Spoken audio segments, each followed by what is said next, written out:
नमस्कार दोस्तों, स्वागत है आप सभी का super coaching IAS Y textbook में। तो दोस्तों, आज हम ज्योग्राफी में ही एक बहुत ही इंपॉर्टेंट टॉपिक है एंड जैसे ज्योग्राफी के सवाल भी आते हैं, डिजास्टर मैनेजमेंट भी मिक्स किया जाता है। तो कुछ उसी थीम पर आज का सवाल लेकर के आए हैं, जो कि बहुत ही ज्वलंत मुद्दा भी है। क्वेश्चन है, अर्बन फ्लडिंग एक मेजर थ्रेट है।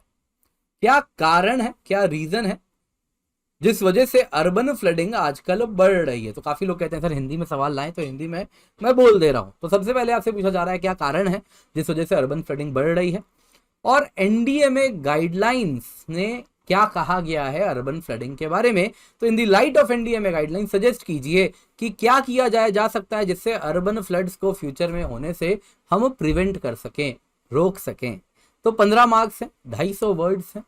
तो शुरू कीजिए आंसर लिखना, अच्छे से आंसर लिखिए, डायग्राम सोचिए क्या आप बना सकते हैं। तो चलिए इसके साथ आपका समय शुरू करते हैं।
तो दोस्तों उम्मीद करता हूं आप लोगों ने आंसर लिखा है।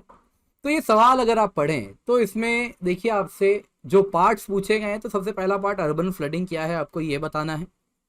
दूसरे पार्ट में रीजंस क्या है जिस वजह से अर्बन फ्लडिंग आजकल इतने ज्यादा बढ़ रहे हैं वो एड्रेस करना है। और तीसरा पार्ट सीधा सीधा कह रहा है कि भाई एनडीए में गाइडलाइंस क्या है, उसके अनुसार कुछ सजेशन दे दें, सुझाव दे दें जिसके द्वारा अर्बन फ्लड्स को रोका जाया जा सकता है।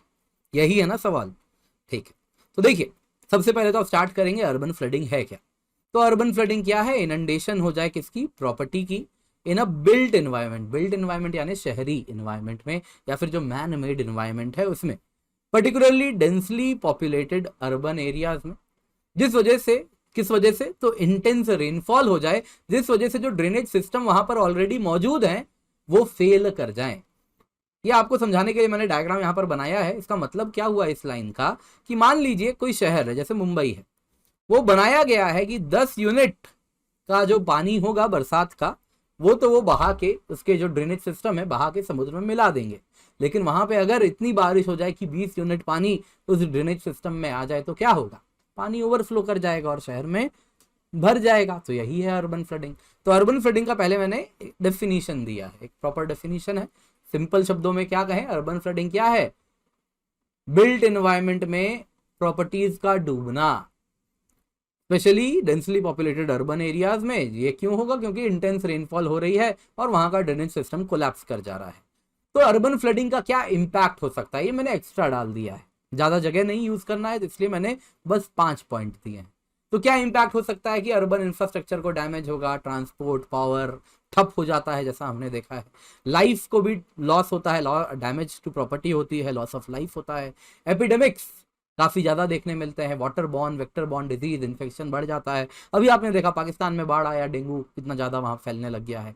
पॉवर्टी में सबसे ज्यादा आप देखें तो जो पुअर पॉपुलेशन है, वल्नरेबल सेक्शन है, वो सबसे ज्यादा प्रभावित होती है, स्पेशली माइग्रेंट वर्कर। क्यों, क्योंकि जो माइग्रेंट वर्कर है वो स्लम्स में रह रहे हैं। कहां पे रह रहे हैं स्लम्स, तो स्लम्स वहीं बनेंगे जहां जमीन खाली हो। यूजुअली जो लो लाइंग एरिया होते हैं ना किसी भी शहर में, ये वो इलाके होते हैं जहां पे हर साल फ्लड आता है, तो वहां पे कंस्ट्रक्शन नहीं होती, वहां प्रॉपर्टी नहीं बनता, वो ग्रीन एरिया छोड़ दिया जाता है और वहीं पर जाके नदी के किनारे आप देखेंगे स्लम्स बन जाते हैं। मुंबई में देखिएगा। तो इस प्रकार से वो लो लाइंग एरिया में स्लम्स हैं, माइग्रेंट वर्कर्स हैं, वो वहीं पर घर बना के बेचारे रह रहे हैं, क्योंकि बाकी घर में, देश में अगर आप देखें तो बाकी जगह पे जमीन तो है नहीं, उस शहर में जमीन तो है नहीं, तो वहां पे रह रहे हैं। तो हर साल बाढ़ आता है, हर साल उनके घर में पानी घुस जाता है और उनको नुकसान होता है। वैसे ही आप देखें विमेन एंड सीनियर सिटीजन तो काफी ज्यादा प्रभावित होते हैं। ऐसा देखा गया किसी भी डिजास्टर में विमेन पर डिस्प्रोपोर्शनेटली ज्यादा इंपैक्ट होता है, सीनियर सिटीजन भी वैसे ही। फ्लड्स में स्पेशली आप अगर देखें, सुनामी में भी देखें तो विमेन पर बहुत ज्यादा प्रभाव होता है। सीनियर सिटीजन भी अक्सर क्या होते हैं कि जब फ्लड आता है तो लोग बिल्डिंग में ऊपर की तरफ जा रहे हैं या कहीं भी ऊपर की तरफ मूव कर रहे हैं तो वो मूव नहीं कर पाते क्योंकि मोबाइल भी नहीं होते, तो उन पर भी डिस्प्रोपोर्शनेटली ज्यादा प्रभाव होता है। वैसे ही अर्बन फ्लड्स अन्य हैजार्ड को भी ट्रिगर करता है। अक्सर एक्सीडेंट्स होते हैं, लैंडस्लाइड्स होती हैं, बिजली के खंभे गिरने लगते हैं, बिजली की तारें गिरने लगती हैं, फायर्स होता है, उस वजह से भी काफी ज्यादा। ऑस्ट्रेलिया की बात करूं तो क्यूमुलोनिम्बस पायरोक्यूमुलस क्लाउड्स बनते हैं, लाइटनिंग जब होती है तो उससे भी आग लगती है कई जगह पे, तो इस प्रकार की समस्याएं होती हैं। बाकी अर्बन फ्लड्स की बात करूं तो फायर अक्सर क्यों होता है, क्योंकि शॉर्ट सर्किट हो जाता है। शॉर्ट सर्किट होने के बाद आप अगर देखोगे तो अक्सर आग भी लग जाती है। तो ये तो मैंने एक्स्ट्रा दे दिया, क्या इंपैक्ट है ये पूछा नहीं गया था, तो इसको मिनिमाइज करना था, कोशिश करना था आपके आंसर में 40 वर्ड्स में छोटे छोटे पॉइंट्स बना के लिख देना था, उससे ज्यादा लिखने की आवश्यकता नहीं थी। तो आते हैं क्वेश्चन के दूसरे पार्ट। वो क्या पूछ रहा है, क्या फैक्टर्स हैं जिस वजह से अर्बन फ्लडिंग होती है। तो फैक्टर्स को मैं ग्रुप करूंगा 3 सब हेडिंग में। पहला मेट्रोलॉजिकल फैक्टर, दूसरा हाइड्रोलॉजिकल फैक्टर, तीसरा एंथ्रोपोजेनिक फैक्टर यानी इंसान के वजह से। तो मेट्रोलॉजिकल फैक्टर अगर आप देखें तो वो क्या हो सकता है कि कहीं पर हैवी रेन हो जाए बिकॉज ऑफ क्लाउड बर्स्ट, कहीं पर साइक्लोन आ जाए उस वजह से भी हो सकता है।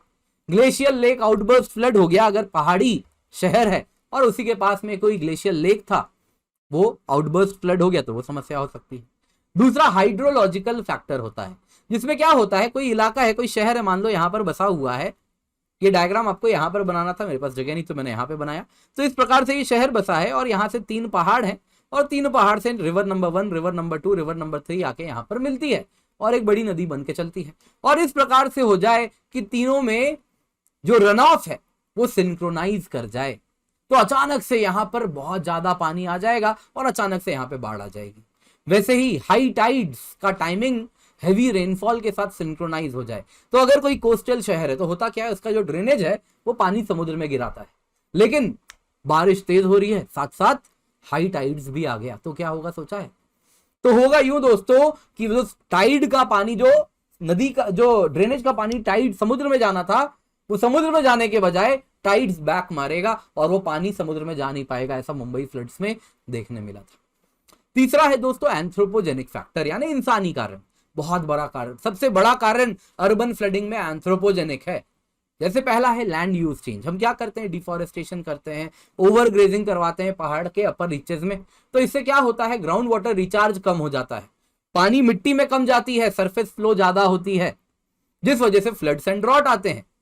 वैसे ही हम शहरों में क्या करते हैं, कॉन्क्रीटाइजेशन, पानी अब रिचार्ज होकर मिट्टी में नहीं जा रहा, सरफेस पे फ्लो करता है। तो इसमें ये डायग्राम बड़ा मजेदार है। तो ये क्या है, ये जो ब्लू कलर से मैंने बनाया है और रेड कलर से मैंने बनाया है। रेड कलर क्या है, ये है, यहां पे आप लिखिए, रेड कलर से बनाइए, रेड कलर लिखिए, कहिए ये क्या है, बिफोर कॉन्क्रीटाइजेशन, है ना। और ब्लू कलर से जो डायग्राम में दिखा रहे हैं वो क्या है, आफ्टर कॉन्क्रीटाइजेशन। तो ये दिखाता है कि बिफोर कॉन्क्रीटाइजेशन ग्राउंड वाटर रिचार्ज ज्यादा था, सरफेस फ्लो कम था।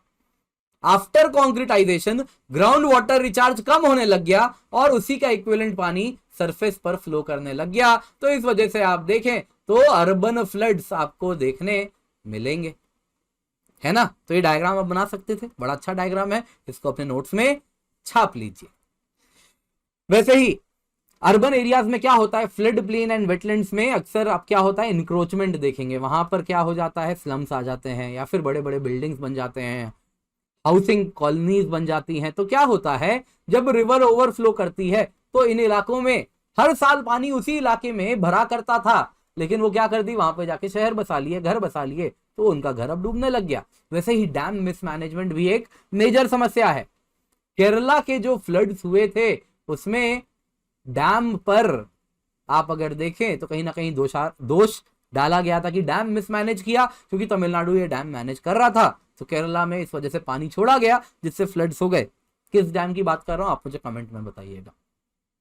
अर्बन हीट आइलैंड इफेक्ट एक वैसे ही फिनोमिना है। अक्सर शहरी एरिया में, शहरी इलाकों में अगर आप देखें तो स्मोक डस्ट काफी होता है। ये स्मोक डस्ट एक पर्टिकुलेट मैटर का काम करता है। साथ ही साथ शहरी एरिया में, इलाकों में टेम्परेचर भी ज्यादा होती है, तो पर्टिकुलेट मैटर मिलता है। ये पर्टिकुलेट मैटर क्या है, क्लाउड कंडेंसेशन न्यूक्लियाई का काम कर रहा है। टेम्परेचर ज्यादा है, दोनों फैक्टर मिलेंगे, ज्यादा बारिश वहां पर होती है। तो अक्सर अर्बन हीट आइलैंड इफेक्ट से आप देखें तो क्लाउड बर्स्ट की संभावना भी शहरी इलाकों में बढ़ जाती है। वैसे ही स्टॉर्म वाटर ड्रेनेज क्या होता है, इल मेंटेन्ड होता है शहरों में। इनकी कैपेसिटी वक्त के साथ बढ़ा ही नहीं जाती, पुअरली मेंटेन्ड होता है, प्लास्टिक वगैरह क्लॉग कर देते हैं। तो जो हमारा स्टॉर्म वाटर ड्रेनेज है, सरप्लस पानी समुद्र में या किसी ड्रेनेज में जाना था वो भर गया, जाम हो गया, तो क्या हो जाएगा, पानी ओवरफ्लो स्टॉर्म वाटर ड्रेनेज से करने लगेगा और शहर में पानी भर जाएगा। तो प्लास्टिक्स बहुत बड़ी समस्या है। वैसे ही अगर आप देखें तो क्लाइमेट चेंज भी एक फैक्टर है, जिस वजह से ओशन वार्मिंग हो रही है, हैवी प्रेसिपिटेशन हो रही है, ओशन वार्मिंग से साइक्लोन हो रहा है एंड एक्सट्रीम वेदर इवेंट्स इस प्रकार से देखने मिलते हैं। अब आते हैं सवाल के तीसरे पार्ट पर।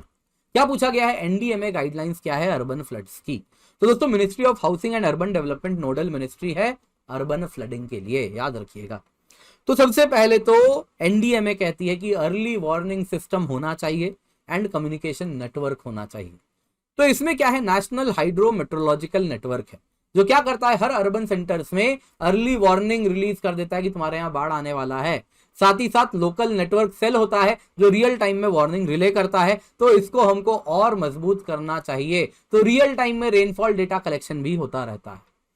तीसरा क्या है, early warning system and communication में ही एनडीएमए गाइडलाइंस कहती है कि जो शहर है, सिटीज एंड टाउन्स हैं, उनको माइक्रो वाटरशेड, है ना, इस प्रकार से छोटी छोटी नदियां हैं, ये सब अपना अपना अलग अलग नंबर 1, नंबर 2, नंबर 3 अलग अलग वाटरशेड बनाई हुई हैं। तो उन्हीं के अनुसार क्या करें, वाटरशेड के बेसिस पे रेनफॉल को फोरकास्ट करें, सो दैट हम समझ सके किस वाटरशेड में उस पानी से क्या वो सक्षम है उतने बारिश को संभालने में या नहीं है। नंबर 2 क्या करें, अर्बन ड्रेनेज सिस्टम उसकी मजबूती करें। तो मॉनसून के पहले डीसिल्टिंग करें, स्टॉर्म वाटर ड्रेनेज को वक्त के साथ अपग्रेड करें, माइक्रो वाटर शेड्स में जो भी स्टॉर्म वाटर ड्रेनेज है उसकी कैपेसिटी इनहैंसमेंट करें। साथ ही साथ क्या करें, रेन वाटर हार्वेस्टिंग करें, हर बिल्डिंग में बरसात का पानी स्टोर करवाएं, पब्लिक पार्क्स में स्कोप होना चाहिए बारिश का पानी स्टोर करने का। साथ ही साथ इंटीग्रेटेड प्लानिंग और कोऑर्डिनेशन होना चाहिए किसके बीच में, water and solid waste management के डिपार्टमेंट्स के बीच में। तो सॉलिड वेस्ट मैनेजमेंट कैसे हो रही है, अक्सर लैंडफिल्स भर रहे हैं तो वहां पर क्या होता है, जब बरसात आती है तो वो बहता है और कई बार वो सॉलिड वेस्ट का जो पहाड़ बना हुआ है ना कचरे का, वो एक ऑब्स्ट्रक्शन का काम करता है, पानी फ्लो नहीं कर पाती और पीछे के इलाकों में बाढ़ हो जाता है। वैसे ही अर्बन फ्लड में डिजास्टर रिस्क मैनेजमेंट की बात करता है इंडिया में, वो कहता है कि वल्नरेबल एरियाज को टाइमली आइडेंटिफाई करें, full proof land use planning करें, साथ ही साथ रिस्क मैनेजमेंट स्ट्रेटेजी में पीपल एंड प्रॉपर्टी दोनों को ही सेफगार्ड करने की वो बात करता है, इस प्रकार के प्लान्स बनाएं। फिर वो टेक्नो लीगल रिजीम की बात करता है एनडीए में, जिसमें कहता है जो अर्बन स्प्रॉल है, जो स्लम्स बढ़ रहे हैं उसको मैनेज करें, उसको कंट्रोल करें, क्योंकि ये स्लम्स जो है ना अक्सर उन इलाकों में बनते हैं जहां पे हर साल बाढ़ आता है, तो वो मैनेज करें, कंट्रोल करें। वैसे इन्वायरमेंटल इंपैक्ट असेसमेंट करें, कोई भी नई बिल्डिंग बन रही है तो इस प्रकार से क्या नया जो स्टॉर्म वाटर ड्रेनेज है उस इलाके का, माइक्रो वाटरशेड का, क्या वो कंसर्न्स एडिक्वेटली एड्रेस किए गए हैं, उसकी बात होनी है। साथ ही साथ कैपेसिटी डेवलपमेंट करें, अवेयरनेस जनरेशन करें सभी स्टेक होल्डर्स में, पीपल एंड कम्युनिटी को अवेयर करवाएं, है ना, अर्बन फ्लड्स के बारे में।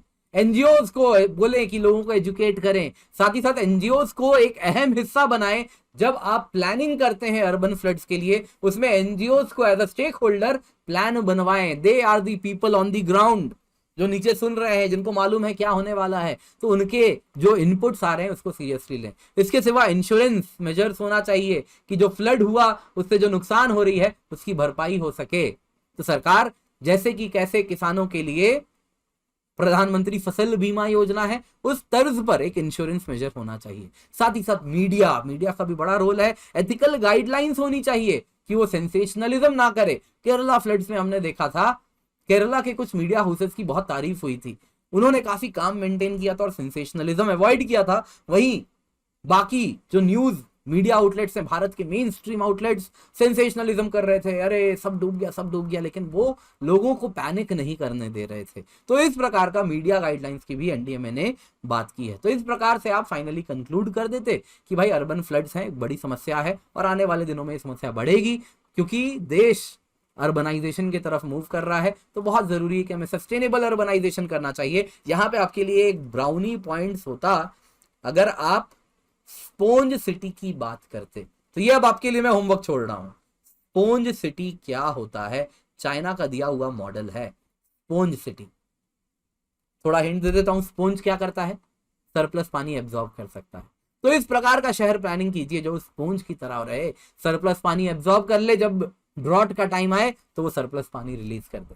तो ये ब्राउनी पॉइंट्स होते, एक्स्ट्रा पॉइंट्स आपको मिलता, ज्यादा मार्क्स मिलते। तो दोस्तों उम्मीद करता हूं आप अर्बन फ्लडिंग के बारे में तो आप काफी चीजें सीख गए होंगे, जान गए होंगे। दोस्तों आज की क्लास पसंद आई होगी तो लाइक जरूर कीजिएगा। टेलीग्राम चैनल है जहां पर आप जुड़ सकते हैं, जहां से आपको पीडीएफ भी मिल जाएगा। इसके सिवा सुपर कोचिंग आपके लिए परफेक्ट सोल्यूशन है यूपीएससी सीएससी के लिए। 1 साल की सब्सक्रिप्शन की कीमत 29,999 है जब आप कूपन कोड किंजल का इस्तेमाल कर रहे हैं। वन स्टॉप सोल्यूशन है, क्योंकि 29,999 में आपको जीएस कोर्स मिलेंगे, ऑप्शनल कोर्स मिलेंगे, सब्जेक्ट कोर्स मिलेगा, सीसैट के कोर्सेज मिलेंगे, डेली लाइव क्लास मिलेगा, मॉक टेस्ट मिलेगा, प्रैक्टिस क्वेश्चन मिलेगा, सुपर टीचर्स का कोर्स मिलेगा, केवल 29,999 में जब आप कूपन कोड किंजल का इस्तेमाल करते हैं। इसके सिवा 3:30 बजे मुझसे जरूर जुड़ें मेरे मास्टर क्लास में भी, एंड हमारे चैनल को सब्सक्राइब करना बिल्कुल भी ना भूलें।